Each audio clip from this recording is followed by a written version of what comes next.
ஆதி என்னும் பராபரையே அன்பான மனோன்மணியே சோதி எனும் பஞ்சகத்தாலே சொற்பெரிய கரிமுகனே தீது நீக்கும் கந்தவளே திருத்துகின்ற குருநாதர்களே 18 சித்தர்களே பண்பான பரமசிவமே ஓதியே ஜோதிடங்கள் உரைப்பதற்கு நாரவிந்து வடிவாக நல்ல துணை ஆவீரே.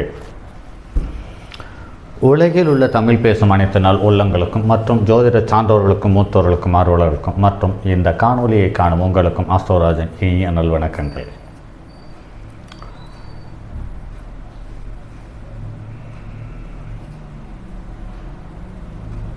ஜோதிட முத்துக்கள் என்ற வரிசையில் இது 4வது காணொளி.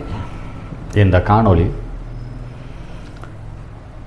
ஒரு லக்கணம் எந்த லக்கணமாக இருந்தாலும் ஒரு குறிப்பிட்ட கிரகங்கள் குறிப்பிட்ட ஸ்தானத்தில் அல்லது பாவகத்தில் நிற்கும் பொழுது இந்த பாதிப்பை தருகிறது. இதில் நீர் ராசியில் இருக்கும் பொழுது இந்த பாதிப்பு, நில ராசியில் இருக்கும்போது இந்த பாதிப்பு, காற்று ராசியில் இருக்கும்போது இந்த பாதிப்பு, சரராசியில் இந்த பாதிப்பு, ஸ்திர ராசியில் இந்த பாதிப்பு, உபய ராசியில் இந்த பாதிப்பு என்ற நிறைய கோணத்தில் இந்த தகவல்களை தர இருக்கிறேன். இன்னும் ஒன்றுக்கு மேற்பட்ட காணொலிகள் இது சார்ந்த காணொலியாகவே இருக்கும். ஏற்கனவே சொல்லியிருந்தேன், பேசும் பிரபஞ்சம் என்ற தலைப்பில் தெய்வங்களும் அதனுடைய தன்மைகளும் என்று பதிவுகளாக தருகிறேன் என்று சொல்லியிருந்தேன். அதற்கான தகவல்களை இன்றும் சேகரித்து வருகிறேன். குறைந்தபட்சம் ஒரு 12 காணொலியாவது அதை தருவதற்காக முயற்சி செய்திருக்கிறேன். இந்த 12 காணொலிகளிலும் ஒரு கோவிலில் இந்த ஜோதிடம் என்று ஒன்று நடைமுறையில் எல்லா மனிதர்களுக்கும் தேவைப்படும் என்ற ஒரு சூழ்நிலை வரும் முன் மனிதர்கள் எப்படி வாழ்ந்திருந்தார்கள், எப்படிப்பட்ட வாழ்க்கையில் அவர்கள் தோல்வியை சந்திக்காமல் வெற்றியை மட்டும் பெற்றிருந்தார்கள், அல்லது வெற்றி தோல்வும் வரும் காலத்தை எப்படி நிர்ணயித்தார்கள் என்பதற்கான நிறைய தகவல்கள் பேசும் பிரபஞ்சம் என்ற தலைப்பில் வரும். இப்படி நான் தரும் பதிவுகள் அனைத்தும் ஏதாவது ஒரு வகையில் மனிதனுக்கோ அல்லது மனிதனை சார்ந்த விஷயங்களுக்காகவோ ஏதாவது ஒரு விதத்தில் ஒரு கடுகளவாவது பயன்பட வேண்டும் அல்லது உபயோகப்பட வேண்டும் என்பதற்காகவே இந்த காணொளிகள். ஆக ஒவ்வொரு காணொளியும் நீங்கள் பார்த்தது போக உங்களுடைய நண்பர்களுக்கு பகிருங்கள். அவர்கள் தேடிக்கொண்டிருந்த ஒரு தகவல்கள் என்னுடைய காணொளி மூலமாக அவர்களுக்கு கிடைக்கலாம். அது அவர்களுக்கு ஒரு சின்ன சந்தோஷம், எனக்கு அது புண்ணியம் என்பதை மனதில் கொள்ளுங்கள். சரி நண்பர்களே, மீண்டும் காணொளிக்குள் வருவோம். சனி சம்பந்தப்பட்ட தகவல்கள் என்று பார்க்கும் பொழுது, சனி என்பது சூரியன் என்ற கிரகத்திலிருந்து நீண்ட வெகு தொலைவில் இருக்கக்கூடிய ஒரு கிரகம். இந்த கிரகத்துக்கு 3, 7, 10 என்ற 3 பார்வைகள் இருக்கிறது. இதில் 3ஆம் பார்வையாக சனி செவ்வாய் எங்கு இருந்தாலும் அந்த இடத்துக்கு 11ஆம் இடத்தில் சனி இருக்கும் பட்சத்தில் தன்னுடைய 3ஆம் பார்வையாக அந்த இடத்தை பார்த்துவிடும். அந்த வகையில் அந்த சனியனுடைய பார்வை இருக்கும் பட்சத்தில் அந்த வீட்டில் இருக்கக்கூடிய கிரகத்தினுடைய தசா புத்தி மற்றும் சனியனுடைய அந்தரம் நடக்கும் பட்சத்தில் அந்த செவ்வாய் ராகுவோ செவ்வாயோ அல்லது கேதுவோ கடக்கும் காலத்தில் இவர்களுடைய தசாபுத்தியாக இருக்கும் பட்சத்தில் அந்த ஜாதகன் ஊரை விட்டு ஓடுகிறான், அல்லது பலமான அவமானத்தை சந்திக்கிறான், அல்லது தன்னுடைய சொத்தை இழந்த நடுரோட்டுக்கு வருகிறான், அல்லது குழந்தைகளால் கேவலப்பட்டு முதியோர் இல்லத்துக்கு செல்கிறான். இது ஏதாவது ஒன்று கண்டிப்பாக நடக்கிறது என்பதில் மாற்றுக்கருத்தில்லை. அடுத்து சனி என்று பார்க்கும் பொழுது சனி வாதத்தை அதிகமாக தருகிறது. சனி என்பது இயல்பிலேயே ஒரு மந்தமான கிரகம். இந்த சனியினுடைய ஆதிக்கம் பெற்ற மனிதர்கள் மகர கும்ப லக்கணத்தில் பிறந்தவர்கள் அவர்களுக்கு என்று பார்க்கும் பொழுது துரிதமாகவும் வேகமாக செயல்படுகிறார்கள். ஆனால் அடுத்தவர்களுக்கு என்று பார்க்கும் பொழுது மிக மந்தமாகவோ அல்லது என்னமோ முடியாத ஒரு காரியத்தை சிரமப்பட்டு செய்வதாகவே காட்டிக்கொள்கிறார்கள் என்பது நடைமுறையில் காண முடிகிறது. இதில் பூஷம், அனுஷம், உத்திரட்டாதி இந்த நட்சத்திரத்தில் பிறந்திருந்தாலும் அவர்களுக்கு சொந்த செயல்களுக்கு கணினி போல் செயல்படுகிறார்கள். ஆனால் மற்றவர்களுக்கு அவர்கள் ஒரு செயலை செய்ய வேண்டுமானால் எருமையை விட பொறுமையாக செயல்படுகிறார்கள் என்பது நடைமுறையில் காண முடிகிறது. அதே சமயத்தில் இவர்கள் வண்டி வாகனங்களில் சாரதியாக, அதாவது ஓட்டுநராக இருக்கும் பட்சத்தில் இவர்களுக்கு அதிகமாக விபத்து ஏற்படுவதில்லை. அப்படி விபத்து ஏற்படும் பட்சத்தில் ராகு கேதுவனுடைய சம்பந்தம், குறிப்பாக ராகுவனுடைய சம்பந்தம் இருப்பவர்களுக்கு, ராகு செவ்வாயினுடைய சம்பந்தம் இருப்பவர்களுக்கு போதைப் பொருட்களோடு சேர்ந்து இந்த சனி அவர்களை கேவலப்படுத்தி விடுகிறது என்பது நடைமுறையில் காண முடிகிறது. அதே சமயத்தில் இவர்களுக்கு மஞ்சள் நிறமுடைய கண்கள், சற்று குண்டான உருவம், அதே சமயத்தில் கருப்பு நிறம் உடைய கண்களையும் உடையவர்களாக இருக்கிறார்கள்.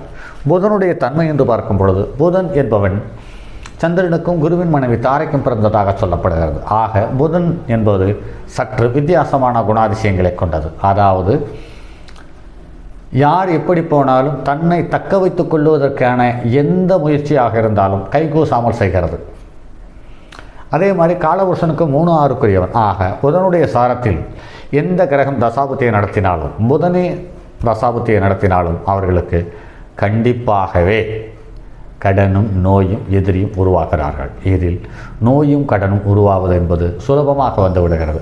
குறிப்பாக இவர்களுக்கு வெரிகோஸ் என்ற நரம்பு முடிச்சு நோய்கள் இருக்கிறது. அதே சமயத்தில் தோள்களில் வெடிப்புகள் போன்றவை ஏற்பட்டு சில நேரத்தில் நீர்க்கசிவையும் உண்டு பண்ணுகிறது. அல்லது தோல் ஈரப்பதம் குறைந்து மேலாக லேசாக வெடித்து வருவதையும் இந்த புதனே அடையாளம் காட்டுகிறது. அதே சமயத்தில் இவர்கள் நல்ல கணித அறிவு உடையவர்கள், அதே சமயத்தில் நல்ல கற்பனை தரம் மிகுந்தவர்களாகவும் இருக்கிறார்கள். ஆனால் அந்த கற்பனை என்பது வக்கிரமாக இருப்பதையும் நடைமுறையில் காண முடிகிறது. சந்திரன் என்பவன் மிக மிக சாத்விகமான ஒரு குணம் கொண்ட கிரகம், குளிர்ச்சியானவன், வெண்மை நிறமுடையவன், மென்மையாக இனிமையாக அடுத்தவர் மனம் அறிந்து பேசக்கூடியவன், மன்மத கலையை பற்றி தெரிந்தவன். அதே சமயத்தில் சந்திரன் என்பவன் ஈஸியாக மற்றவர்களை, அதாவது சுலபமாக மற்றவர்களை மயக்கக்கூடிய தன்மை உள்ளவர்களாக இருக்கிறார்கள். அதே சமயத்தில் இந்த சந்திரனுடைய ஆதிக்கம் பெற்ற அரசியல்வாதிகள், சந்திரன் வலுவாக உள்ள லக்னம் பெற்ற அரசியல்வாதிகள் மிக மிக தரமான நடிப்பு திறமை உள்ளவர்களாகவும் இருக்கிறார்கள். அதே சமயத்தில் இவர்களுக்கு எந்த கேவலம் வந்தாலும், எந்த மரியாதை குறைந்தாலும் அவர்களுக்கு அதை பற்றி கவலைப்படுவதில்லை. அவர்களுடைய இலக்கு ஏதாவது ஒரு விதத்தில் எட்டிவிட வேண்டும் என்ற எத்தனிப்போடு முயற்சி செய்கிறார்கள். சில நேரத்தில் எட்டியும் விடுகிறார்கள். ஆனால் அதற்காக அவர்கள் செலவிடப்படும் பணம், பலி கொடுக்கப்படும் உயிர், இவை இரண்டை பற்றியும் அவர்கள் கவலைப்படுவதில்லை என்பது நடைமுறையில் நிறைய பார்த்திருக்கிறோம். ஆக கடக லக்கணத்துக்குரிய சந்திரன் நீச்சம் பெற்றாலும் தவறான முறையில் செயல்படுகிறார்கள், உச்சம் பெற்றாலும் தவறான முறையில் செயல்படுகிறார்கள். இவர்களுக்கு நீர் சம்பந்தப்பட்ட நோய், உடலில் உள்ள கொப்பளங்கள், அதே சமயத்தில் உடலில் உள்ள சுரப்பிகள் சம்பந்தப்பட்ட எந்த ஒரு நோயாக இருந்தாலும், தைராய்டு சம்பந்தப்பட்ட நோயாக இருந்தாலும் சந்திரனுடைய தொடர்பு இல்லாமல் வருவதில்லை. அதே சமயத்தில் இவர்களுக்கு புதன் சந்திரன் தொடும் பொழுது, சேரும் பொழுது அல்லது சேர்ந்து இருந்து அவர்கள் இருவரில் யாராவது ஒருவர் 6ஆம் இடமாக அமையும் பட்சத்தில் இவர்களுக்கு மனநோய் சம்பந்தப்பட்ட நோய்களும் வருகிறது என்பது நடைமுறையில் காண முடிகிறது. அதே சமயத்தில் இவர்களுக்கு சளி, இருமல் சம்பந்தப்பட்டது, அதே சமயத்தில் காச நோய் போன்ற நோய்கள் இந்த சந்திரனுடைய தொடர்பு இல்லாமல் ஏற்படுவதில்லை. அதே சமயத்தில் செவ்வாயும் புதனும் ஒன்று சேர்ந்து எங்கு நின்றாலும் செவ்வாய் இரத்தம், புதன் நரம்பு இவர்களுக்கு பாதிக்கப்பட்டு இவர்களை பெருவியாதி என்று சொல்லக்கூடிய குஷ்ட நோய் ஏற்படுவதை நடைமுறையில் காண முடிகிறது. இதில் மகர லக்கணத்துக்கு 6ஆம் இடமான புதனும் 3ஆம் இடமான 11ஆம் இடமான செவ்வாயும் ஒன்று சேரும் பட்சத்தில் 6க்கு 6 என்று சேரும் பட்சத்தில் இவர்களுக்கு பலமான நோய் வந்து விலகி போவதையும் நடைமுறையில் காண முடிகிறது. அதே சமயத்தில் சூரியன், சந்திரன், புதன் இவர்கள் கூடி எங்கு நின்றாலும் இவர்களுக்கு அங்கத்தில் நோய் வருகிறது, அதாவது உடலில் பாதிப்பு தந்து விடுகிறது. குறிப்பாக வெப்பம் சம்பந்தப்பட்ட வியாதியால் வெப்ப கொப்புளங்கள் ஏற்படுகிறது, அல்லது வெப்பம் சம்பந்தப்பட்ட கட்டிகள் ஏற்படுகிறது, கார்பன் கட்டிகள் ஏற்படுகிறது. இதை நடைமுறையில் காண முடிகிறது.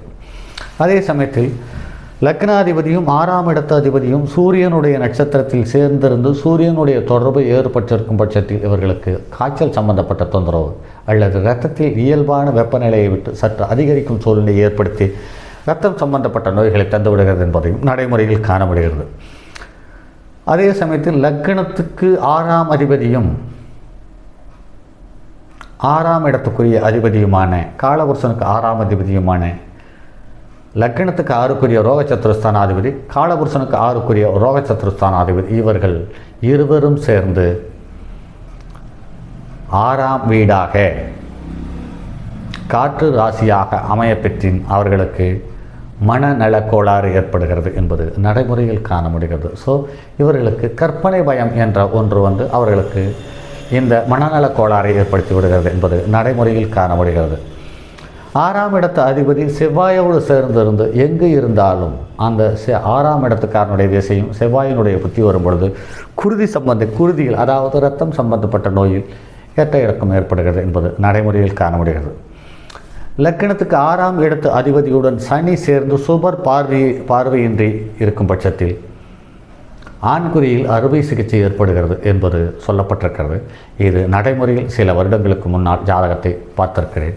இதுவும் லக்னத்துக்கு 6ஆம் இடமாக அதாவது மிதுன லக்னத்துக்கு 6ஆம் இடமான விருச்சிக ராசி அமையும் பட்சத்தில் ஒன்று ஆண்குறி பாதிக்கப்படுகிறது அல்லது ஆண்களுடைய சிறுநீரகம் பாதிக்கப்படுகிறது என்பது நடைமுறையில் காண முடிகிறது. சூரியன் 6ஆம் இடத்தில் கொடிய கிரகத்தினுடைய பார்வை அல்லது சேர்க்கை ஏற்பட்டிருக்கும் பட்சத்தில் அவர்களுக்கு பித்தம் சம்பந்தப்பட்ட அதாவது வெப்பத்தினால் ஏற்படக்கூடிய நோய்களை உண்டாக்கி தருகிறது என்பது நடைமுறையில் காண முடிகிறது. அதே சமயத்தில் 6ஆம் இடத்தில் புதன் இருந்து இவர்களுக்கு சந்திரன் சம்பந்தப்படும் பட்சத்தில் அதாவது சுக்கிரன் சம்பந்தப்படும் பட்சத்தில் நுரையீரல் சம்பந்தப்பட்ட நோய்கள் மற்றும் சுவாசம் சம்பந்தப்பட்ட நோய்கள் ஏற்பட்டு அவர்களை மிகவும் சிரமப்படுத்துகிறது என்பது நடைமுறையில் காண முடிகிறது. சூரியனும் சந்திரனும் ஒன்று சேர்ந்து லக்னத்துக்கு 6ஆம் இடமான காலபுருஷனுக்கு 6ஆம் இடமும் லக்னத்துக்கு 6ஆம் இடமான புதனுடைய வீடாக அமையும் பட்சத்தில் அவர்களுக்கு குடல் நோய் சம்பந்தப்பட்ட தொந்தரவுகள் ஏற்படுவது என்பது நடைமுறையில் இயல்பாக காண முடிகிறது. இப்படி ஒன்றுக்கு மேற்பட்ட கிரகங்கள் ஒன்றுக்கு மேற்பட்ட இடங்களில் தொடர்பு ஏற்படும் பொழுது அது 6ஆம் இடமாகவோ அல்லது சுகஸ்தானம் என்று சொல்லக்கூடிய ஸ்தானத்துக்கு விரயஸ்தானமான 3ஆம் இல்லத்தில் அமையும் பொழுதும் அதே மாதிரி லக்னத்துக்கு 12ஆம் இடத்தில் அமர்ந்து 6ஆம் இடத்தை பார்க்கும் பொழுதும் இவர்களுக்கு நோய் சுலபமாக வந்து விடுகிறது. இவர்களுக்கு 6ஆம் இடத்திற்கு 6ஆம் இடமான 11ஆம் இடத்தினுடைய தசாபுத்தி வரும் காலத்திலோ அல்லது 6ஆம் இடத்துக்கு 8ஆம் இடத்துக்காரன் அதாவது லக்னாதிபதியினுடைய தசாபுத்தியோ வரும் காலத்தில் இவர்களுக்கு நோயிலிருந்து சுலபமாக விடுபடுவதற்கான வழியும் சந்தர்ப்ப சூழலையும் ஏற்படுகிறது என்பது நடைமுறையில் காண முடிகிறது. சரி நண்பர்களே, மற்றும் ஒரு பதிவில் சந்திப்போம். அதுவரை உங்களிடமிருந்து விடைபெறுவது உங்கள் அன்பு நண்பன் எம் ராஜரத்தினம். இனி வரும் காணொளிகளை ஒவ்வொரு காணொளிகளையும் உங்களுடைய நண்பர்களுக்கு பகிருங்கள். உங்கள் நண்பர்களுக்கு தேடிக்கொண்டிருந்த தகவல் இதிலிருந்து கிடைக்கலாம் அல்லது ஏதாவது ஒரு விதத்தில் அவர்களுக்கு உதவலாம் என்ற எண்ணத்தோடு பகிருங்கள். அதே சமயத்தில் குழுவில் இணைய பாருங்கள். உங்களுக்கு நான் தரும் காணொளி ஏதாவது ஒரு விதத்தில் உங்களுக்கு கண்டிப்பாக பயனளிக்கும் என்ற எண்ணத்தோடு தான் இந்த காணொளிகளை தந்து கொண்டிருக்கிறோம். இப்போது இல்லை என்றாலும் எப்போதாவது இயல்பான ஜோதிடம் சார்ந்த தகவல்களை தெரிந்து கொள்ளும் விருப்பப்படுபவர்களுக்கு இது போய் சேரும் என்ற நம்பிக்கையோடு அடுத்த பதிவில் சந்திப்போம். அதுவரை உங்களிடமிருந்து விடைபெறுவது உங்கள் அன்பு நண்பன் எம் ராஜரத்தினம். என்னுடைய அலைபேசி எண் 9788972999 மற்றும் ஒரு எண் 9791399649. தங்கமான் மழுவோடேந்தி தன்மதிர் தலையில் கொண்டோர் மங்கையர் பதிக்குச் சொன்ன மாமொழி ஜோதிடத்தை இங்கு யாம் உரைப்பதற்கோர் இமையென்னும் பிழை வராமற் காக்க செங்கன் மால் மருகன் யானைச்சிறன் பதம் காப்பதாமே.